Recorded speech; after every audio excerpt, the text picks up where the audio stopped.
স্টেশনের কাউন্টারে টিকিটটা কেটে সবেমাত্র প্ল্যাটফর্মে এসে বসেছি। গন্তব্য শিয়ালদাহ। গরমের দুপুর, চারপাশটা চড়া রোদে খা খা করছে।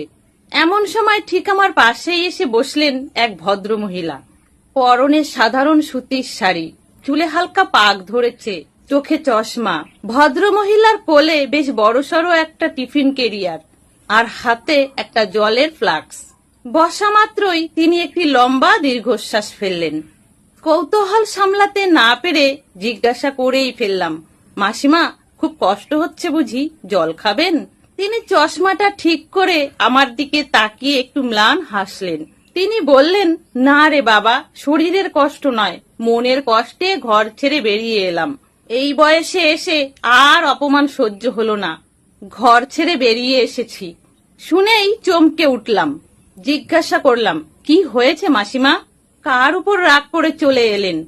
ভদ্রমহিলা টিফিন ক্যারিয়ারটা একটু শক্ত করে বললেন, আর বলো না বাবা, তোমার মেসোমশাইয়ের কাণ্ড।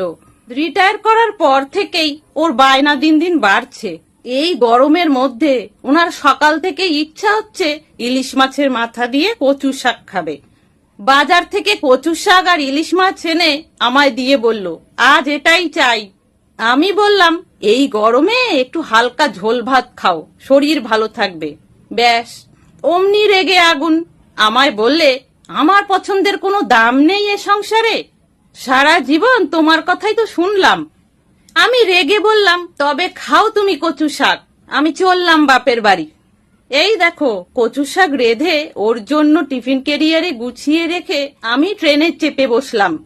আমি একটু অবাক হয়ে বললাম, সে কি মাসিমা, আপনি ওর জন্য রান্না করে সেই খাবার সাথে নিয়ে ঘর ছাড়লেন? এ কেমন রাগ?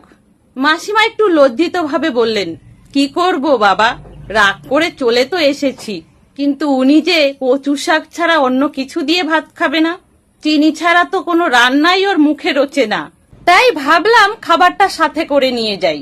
বাপের বাড়ি পৌঁছানোর আগে ওর অফিসের এক বন্ধুকে দিয়ে আসবো, উনি বাড়ি গিয়ে দিয়ে আসবেন। লোকটা যে আবার বড্ড একগুঁয়ে।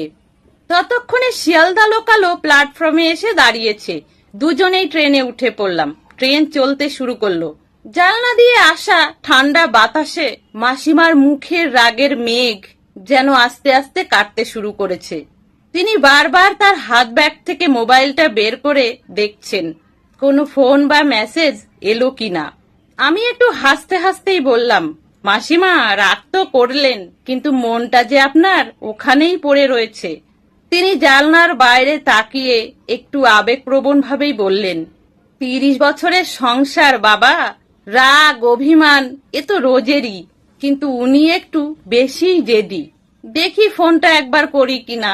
ফোন করলেই রাগ জল। ট্রেন তখন দমদম স্টেশন পার হচ্ছে। হুট করে মাসিমার ফোন গম গম করে বেজে উঠল। স্ক্রিনে ভেসে উঠল উনি। মাসিমা একটু নড়ে চড়ে বসে ফোনটা কানে দিলেন। ওপাশ থেকে কি কথা হলো জানি না, তবে মাসিমার গম্ভীর মুখটা মুহূর্তের মধ্যে এক চিলতে মিষ্টি হাসিতে ভরে উঠল। তিনি বললেন, হাদা নাকি তুমি?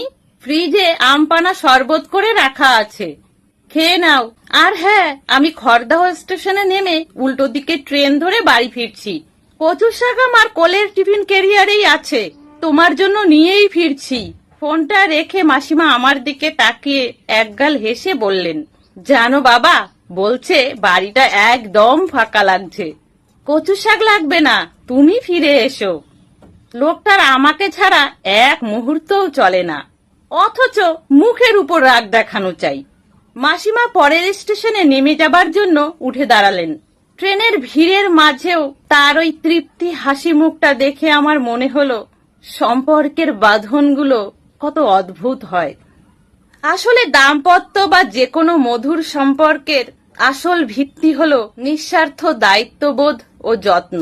অভিমান বা রাগের মুহূর্তগুলোতেও যখন একে অপরের প্রতি ভালোবাসা ও কর্তব্যের খামতি হয় না, তখনই সেই সম্পর্ক কখনো ভেঙে যায় না। ক্ষণিকের রাগ চিরন্তন ভালোবাসার কাছে সবসময় হেরে যায়।